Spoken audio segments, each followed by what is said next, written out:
Hello everyone, welcome to our YouTube channel. आज हम लोग बात करने वाले हैं ह्यूमन रिसोर्स प्लानिंग के बारे में। ठीक है, लास्ट लेक्चर में हम लोगों ने ह्यूमन रिसोर्स मैनेजमेंट से रिलेटेड कुछ बातें की थी। अगर वो वीडियो आपने कंप्लीट नहीं की है तो उसके लिंक हमने डिस्क्रिप्शन बॉक्स में डाल दी है। आप पहले उसको कंप्लीट कर लीजिए, फिर ये कंप्लीट कर लीजिए, सो दैट आपको आप चीज़ें रिलेट कर पाओ। ठीक है, तो स्टार्ट करते हैं ह्यूमन रिसोर्स प्लानिंग। ठीक है, human resource planning is the process of forecasting and strategising the organization's future workforce needs to ensure that the right number of employees with the right skills are available at the right time। देखिए, ये एक process है। ठीक है, क्या process है? क्योंकि last में ING लगा हुआ है, प्लानिंग, इसलिए ये एक प्रोसेस है। किस चीज़ का? आप इसमें क्या करते हो? फोरकास्ट करते हो आप, और आप स्ट्रैटेजी रेडी करते हो।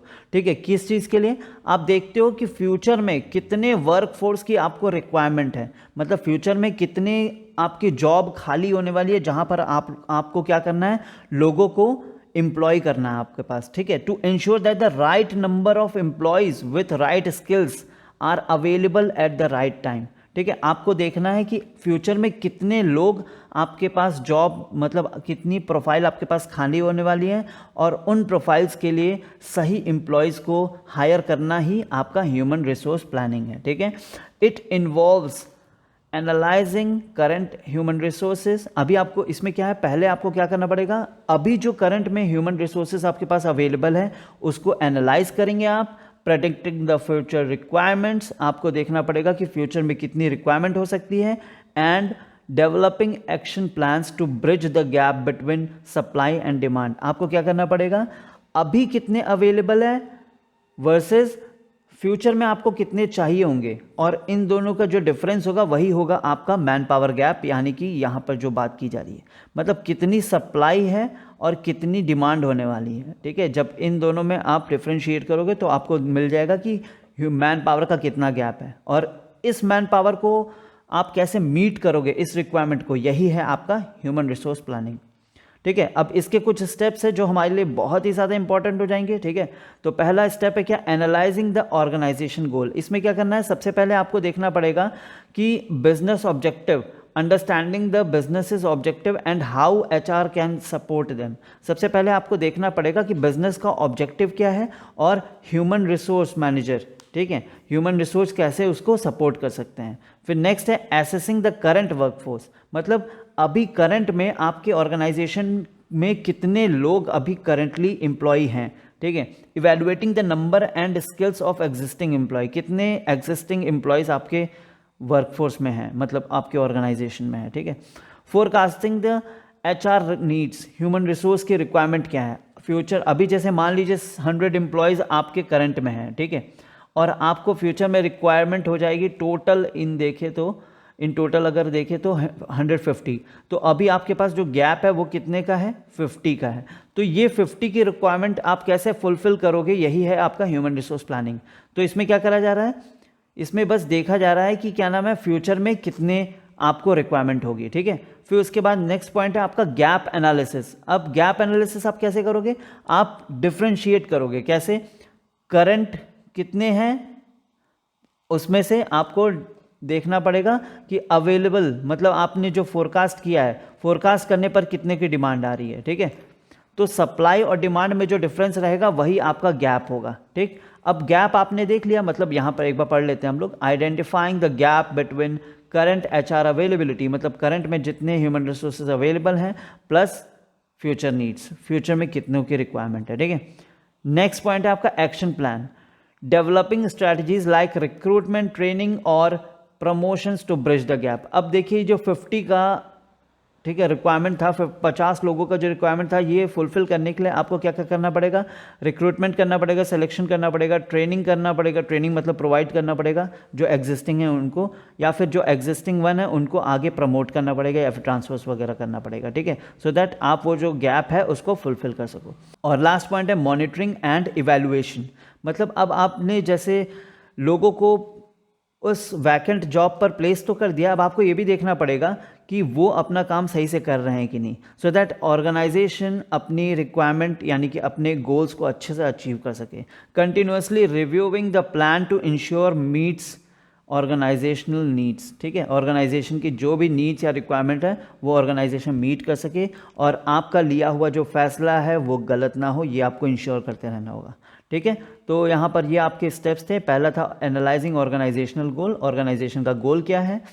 फिर उसके बाद करंट वर्कफोर्स आपके कितने हैं, फोरकास्टिंग करना पड़ेगा आपको कि फ्यूचर में आपको कितनी रिक्वायरमेंट है। फिर गैप एनालिसिस, फिर एक्शन प्लान आप लेंगे और फिर लास्ट में आप मॉनिटर करोगे, ठीक है। लिमिटेशंस क्या क्या है ह्यूमन रिसोर्स प्लानिंग का। पहला, uncertainty, predicting future workforce needs can be difficult due to market changes. अब क्योंकि मार्केट में हमेशा चेंजेस आते रहते हैं तो आप एकदम एग्जैक्ट आप मतलब फोरकास्ट नहीं कर सकते कि हमको फ्यूचर में 50 चाहिए। अगर आपने 50 सोच लिया और फ्यूचर में रिक्वायरमेंट हो गई 100 की, या फिर 50 सोच लिया और आपको फ्यूचर में रिक्वायरमेंट ही ना हो, तो चीज़ें मतलब थोड़ा सा पजल हो जाएंगी, ठीक है। नेक्स्ट है आपका टाइम कंज्यूमिंग। टाइम कंज्यूमिंग में क्या है, this process requires a lot of time and effort to collect and analyse the data. Data collection का सबसे ज़्यादा प्रॉब्लम आता है क्योंकि डेटा कलेक्शन में मतलब लोगों को बुलाने के लिए, ठीक है, आपको बहुत ज़्यादा मतलब डेटा कलेक्शन में बहुत ज़्यादा एफर्ट्स लगते हैं, बस आप ये बात ध्यान रखो, और बहुत ज़्यादा टाइम कंज्यूमिंग होता है, ठीक है। नेक्स्ट पॉइंट है हमारा कॉस्टली, ठीक है, कॉस्टली। अब क्योंकि डेटा कलेक्शन कर रहे हो, ठीक है, आप लोगों को बुलाओगे, अलग अलग नए नए लोगों से मिलोगे, तो फिर इन सब चीज़ों में बहुत ज़्यादा कॉस्ट इंकर होता है। Implementing HR plans can be expensive and specially for small businesses.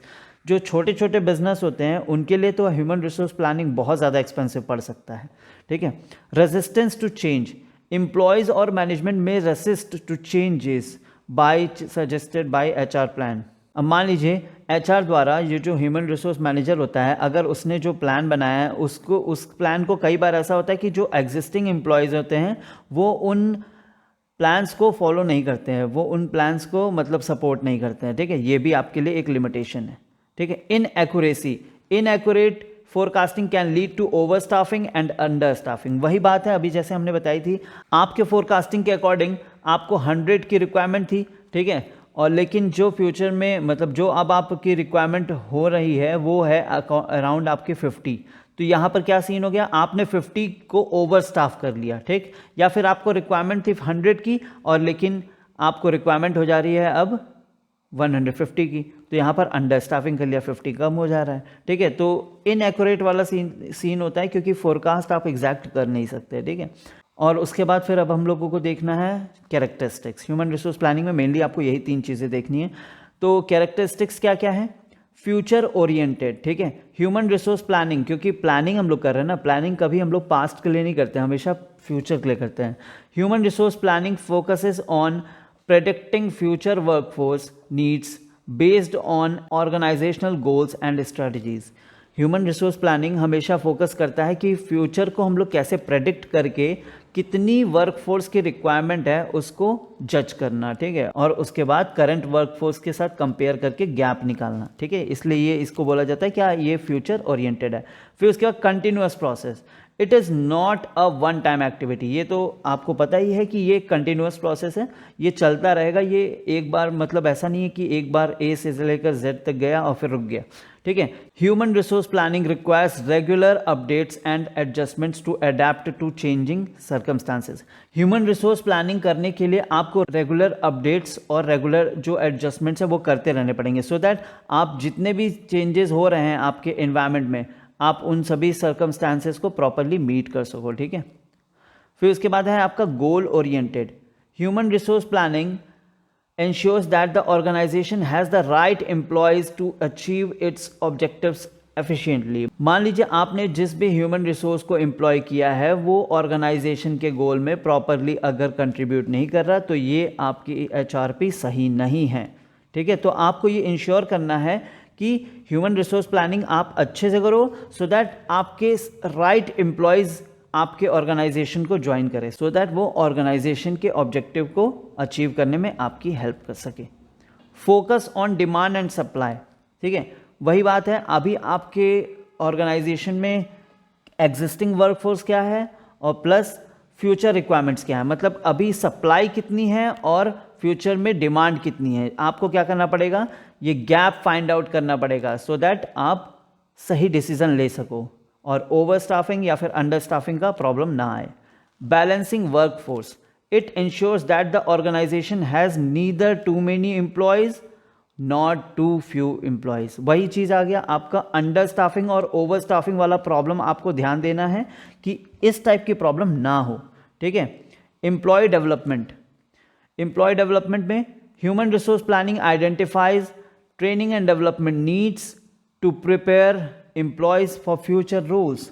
Human resource planning के अकॉर्डिंग जितने भी एम्प्लॉयज़ हैं उनको प्रॉपरली ट्रेनिंग और डेवलपमेंट प्रोवाइड करना पड़ेगा, सो दैट जो एम्प्लॉयज़ हैं उनको आप फ्यूचर रोल्स के लिए यूज़ कर सको, ठीक है। अगर कोई क्लर्क है तो उस क्लर्क को आपको प्रॉपर ट्रेनिंग प्रोवाइड करनी पड़ेगी, सो दैट फ्यूचर में अगर कभी ज़रूरत पड़े तो उस क्लर्क को आप किसी ऊपर प्रोफाइल पर प्रमोट कर सको, ठीक है। ये होता है आपका एम्प्लॉय डेवलपमेंट।